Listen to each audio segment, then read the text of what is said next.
नमस्कार, मी अश्विन बापट. दुपारचे 4 वाजतात आपण बघताय टी टाइम न्यूज एबीपी माझावर. मनोज जरांगे पाटलांनी केलेल्या मागण्या राज्य सरकारने आता मान्य केल्यात. मात्र मराठा आरक्षणाच्या अध्यादेशाला नारायण राणेंनी विरोध दर्शवलाय, ज्याला मनोज जरांगेंनी आता उत्तर दिलंय. तर एक ओबीसी लाख ओबीसी अशी व्यापक भूमिका घ्यायला हरकत नसल्याचा सल्ला देणाऱ्या पंकजा मुंडे यांनाही जरांगेंनी प्रत्युत्तर दिलंय. त्यांच्याशी खास संवाद साधला आमचे प्रतिनिधी रवी मुंडे यांनी. पाहूया. मराठा आरक्षणाचा मुद्दा जवळपास निकाली काढल्यानंतर मनोज जरांगे पाटील उद्या रायगडावरती दर्शनासाठी जाणार आहेत. छत्रपती शिवरायांच्या समाधीचं दर्शन घेऊन कुठेतरी आपण गेलेलं प्रण ते पूर्ण करणार आहेत. जरांगे पाटील, हा आनंद आता उद्या रायगडावरती छत्रपती शिवरायांच्या समाधीचं दर्शन घेऊनच तुम्ही आता तुमचं प्रण पूर्ण करणार आहात? हो, पूर्ण झालंय. पूर्ण झालं, काय राहिलेलं नाही. नोंदी मिळाल्या, त्याचे प्रमाणपत्र वाटप सुरू आहेत, परिवाराला वाटप सुरू आहेत. 2 कामं झाले. 54 लाख मराठी आरक्षणात गेलेत. त्याच्या परिवाराला देऊन तो आकडा माहीत नाही, तरी 1.25 कोटीच्या आसपास गेला असेल. बाकीच्या परिवाराला त्याच्या देऊन 2 कोटीपर्यंत हा आकडा 100% जाणार आहे. हे 54 लाखाचाच. ज्यांच्या नोंदी नाही सापडल्या त्यांचा विषय राहिला होता. मग सगळ्या सोयऱ्यांसाठी अध्यादेश काढणं गरजेचं होतं, कायदा करणं गरजेचं होतं. तो काल मराठ्यांच्या पोराची धडक मुंबईत बसली, एका दणक्यात ती उभी झाला.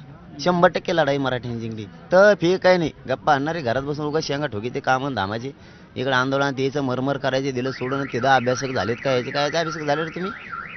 जरांगे पाटील, काही राजकीय आजचे स्टेटमेंट आहेत, जसं की नारायण राणे म्हणतायत की कुठेतरी समाजाचं हे खच्चीकरण होत आहे, आपण सरकारच्या या निर्णयाशी सहमत नाही, असं त्यांचा दावा आहे. याचा अर्थ कायदा पक्का आहे काल पोरांनी बनवलेला मराठ्यांचा. कसा पक्का आहे?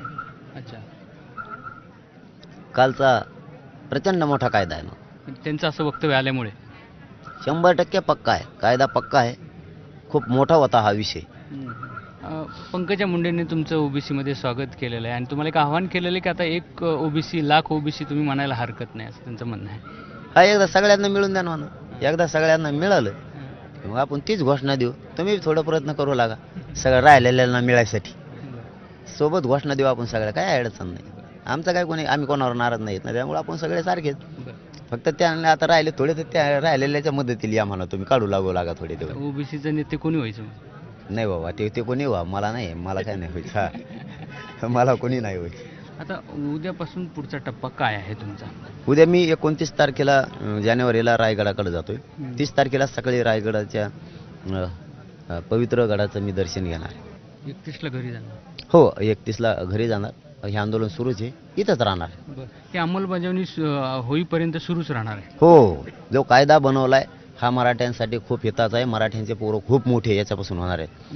ज्यांच्या नोंदी नाही मिळाल्यात त्यांना नोंदी मिळाल्यांच्या, ज्यांच्या नोंदी मिळाल्यात त्यांच्यापासून प्रमाणपत्र मिळणार आहे. त्यामुळे हा कायदा खूप मोठा आहे.